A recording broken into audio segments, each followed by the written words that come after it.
to the 4-year anniversary episode of That Time of the Month. Yes. Our show is hosted by a woman and featuring a lineup of women, which means statistically speaking, one of us will go on to inspire an episode of Investigation Discovery's Dangerous Woman. And I can't wait to find out who it is. It's me. It's going to be me during South by. I'm going to murder someone. 4 years. Can you believe it? I can't. This guy can't.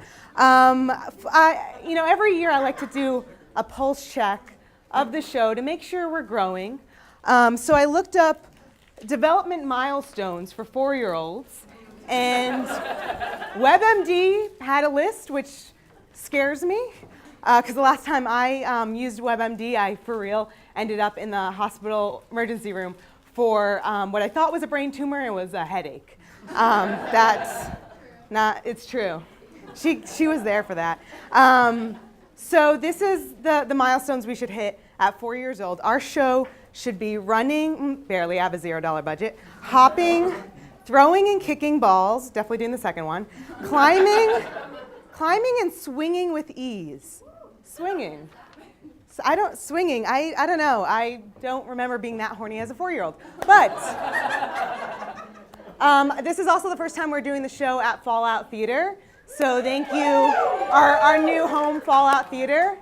And if you hadn't been to the show before, we brought it down from New York 4 years ago. I started the show with my sister wife from another Mr. Wife, Lisa Murray. And I brought it here to Austin, and we did the show for 2 years at Cold Town Theater. Now, if you're local, you would know that basically I went from hosting the show in what is technically the basement of a video rental store to hosting the show in what is technically the basement fallout shelter for the Masons. Progress, right? Progress. Started from the bottom, and now we're somehow a little closer to the bottom. But on the bright side, if a tsunami hit and flooded Austin, we would all be dead. Isn't that nice? Out of all of our misery. So I'm really excited to be here. And since I'm sure not a lot of you who are giving me their 100% attention and not talking throughout the show, because that's why you paid to be here. I'm sure not all of you have been to the show before or have been to every single episode in the last 4 years. Certainly not my parents, who hold the record of most unattended shows for a record of 4 years in a row. So I figured I'd use this segment, and let's pretend I'm a teacher right now, all attention on me, and let's really dial down the side conversations, because guys, I have your authority. I'm God now. I told Marcia to do that thing, and now I'm God in this theater. But I figured this is a good time for you guys to learn a little about me in a quick segment I call Get to Know Your Host Body. So I am a writer, director, and producer.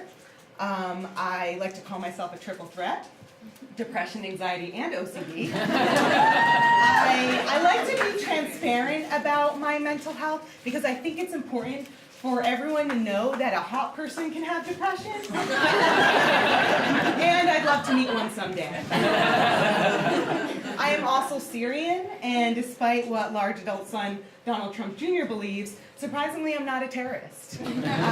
Even worse, I'm a comedian with a business degree. So the only terrorist attack I'm capable of implementing is the one on my family's hopes for my future. In that case, I am the Al-Qaeda of not pursuing my MBA.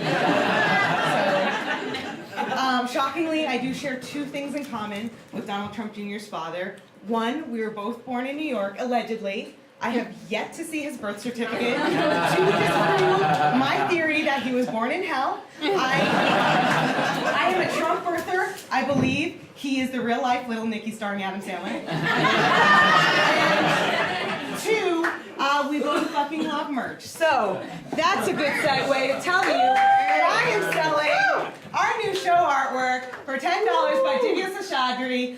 Mia will be selling them in the lobby after, and also from my dark comedy short film, because bitches always be getting that coin. Signed by Music Canal, provided by Merch Gal.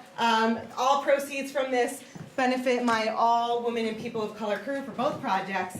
The one difference between mine and Trump's merch is that mine hasn't incited a race war yet. So be on the lookout for that. Another new thing for us is being in this 10 p.m. time slot. Hey, fucking God. I was at 11 p.m. and it was brutal. But, you know, obviously, I have to like really change my material to be in this new family-friendly time slot. You see, like at 11 p.m. it was, you know, no holds barred, anything goes. A third phrase that indicates no one gives a shit. At 10 p.m. this is like a whole new playing field, ball game. Third place sports happen. So for example, at 11 p.m. I used to say the C word a lot. Contraceptives should be covered under all insurance. At 10 p.m. I will simply spell it out. See you next that time of the month. At 11 p.m. I was a full-blown misandrist. At 10 p.m. I'm a feminist with Misandrist Rising. At 11 p.m. I talked a lot of shit about Ted Cruz. At 10 p.m. I will continue to talk shit about him. We all love him. I hate to admit it, the beard makes him look less horrible, but that doesn't take away from him being a demon child. So he just looks like, I am not going there. I'm not going there. Complicated issues with people who want to ruin my body. So South by Southwest kicked off this weekend. I see that none of you got into the parties you were waiting in line for. That is okay. I welcome you badgeless, mouth-breathing babies into my home. This is a safe space where we can complain about any interactive panel neither of us can get into. So I'm personally a little upset that for a second year in a row, South by Southwest rejected my panel idea, which was titled Men, Why? It was going to be a follow-up to my critically acclaimed series, Boys, How Dare You? They're missing out. International Women's Day was yesterday. Yeah, anyone else hungover from centuries of patriarchal oppression? Oh, it's so good when it hits you in your fundamental rights. International Women's Day has an official website, and they had a campaign theme, and this year it was #Balance for Better. It was all about creating a gender-balanced world. And they came up with a pose for it, and they had these lovely volunteers. They were photographed for the website doing the pose. And I printed this out again, because I am every woman in your life over 60.